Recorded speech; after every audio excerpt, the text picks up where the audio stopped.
There are now less than few days remaining to the earliest rumored date for the Galaxy S24 Ultra's release. Samsung's next anticipated flagship phone is likely coming in January to wage war on the titanium iPhone 15 Pro Max.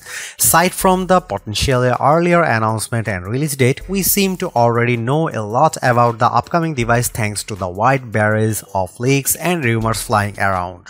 One thing is for sure, the Galaxy S24 Ultra will be a major step in the Galaxy S series evolution going forward. A proper flagship should have lots of storage, even in the base version. The Galaxy S24 Ultra would most likely start at 256 GB of internal storage, just as much as the Galaxy S23 Ultra has, and also offer 512 GB of the stuff, as well as range-topping version with the whopping 1 TB of storage. Of course, the latter is quite expensive but could definitely fit all the photos and videos you are going to take with the phone. The majority of rumors regarding the Galaxy S24 Ultra design claim that the Samsung might ditch armor aluminum and instead utilize titanium for the frame of the phone. This could make the flagship more rigid and corrosion resistant as well as boost its premiumness. The iPhone 15 Pro Max recently also substituted stainless steel for titanium, so it seems that the latter is quickly becoming the hot new commodity for flagships in 2023.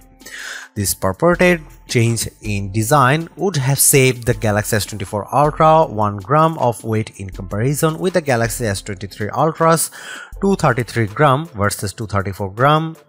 This is peculiar as titanium normally much denser than aluminum, so it's quite intriguing that Samsung has successfully shaved off some weight.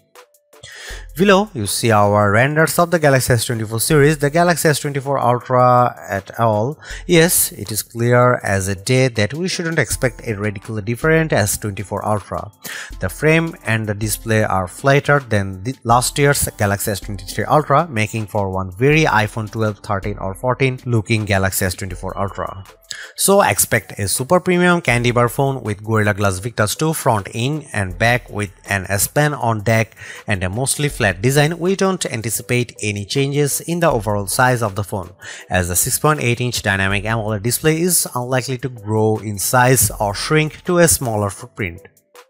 In 2023, the news broke that Samsung has headhunted for the chief design officer of Mercedes-Benz China, Hubert H. Lee, who will be head of mobile experience at Samsung and could theoretically introduce design changes to the flagship.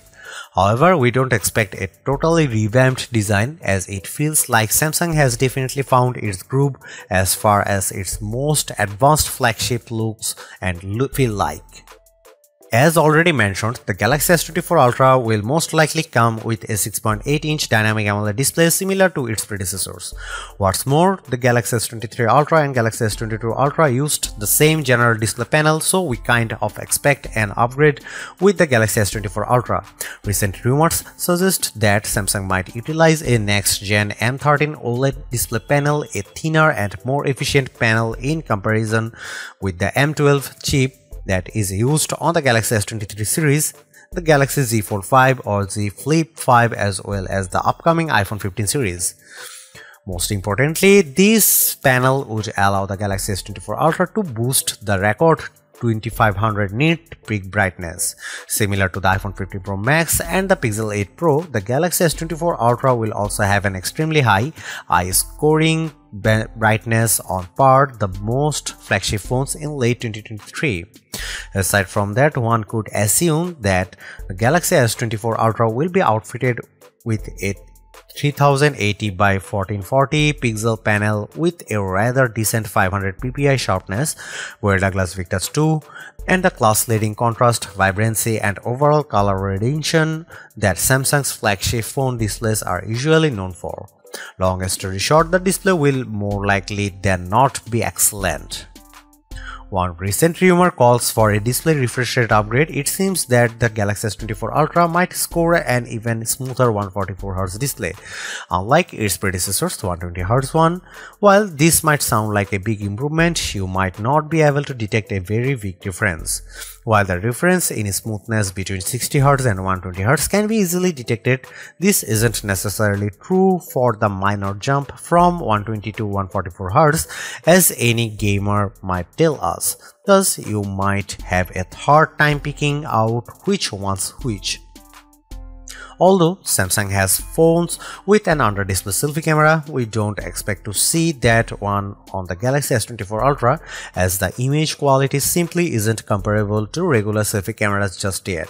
Thus, we expect a punch hole to grace the front of the Galaxy S24 Ultra, facilitating a front-facing camera. Another important element that will be attributed with the display is the under-display ultrasonic fingerprint scanner, which has been a staple of Samsung flagships for years and is now finally super fast and accurate. Now the most important part. Should I wait for the Galaxy S24 Ultra? You should wait for the Galaxy S24 Ultra if you have kept yourself from upgrading the Galaxy S22 Ultra or Galaxy S23 Ultra and are rocking on an aging Galaxy flagship. Think Galaxy Note 9, Galaxy Note 10, Galaxy S10 Plus and Galaxy S20 Ultra. Upgrading to the Galaxy S24 Ultra from any of those will almost certainly give you insane value and a vast improvement of your overall phone experience. You should not wait for the Galaxy S24 Ultra if you have just scored a flagship in the last 2 years and have no qualms about it, as flagship smartphones have peaked long ago and the overall new tech adoption has somewhat slowed down. Upgrading every 2 years is no longer necessary. Thus, if you have a fairly recent phone that does the job for you just fine, it's somewhat unlikely that the Galaxy S24 Ultra will be the second coming of the praised. Thanks for watching. See you in the next one.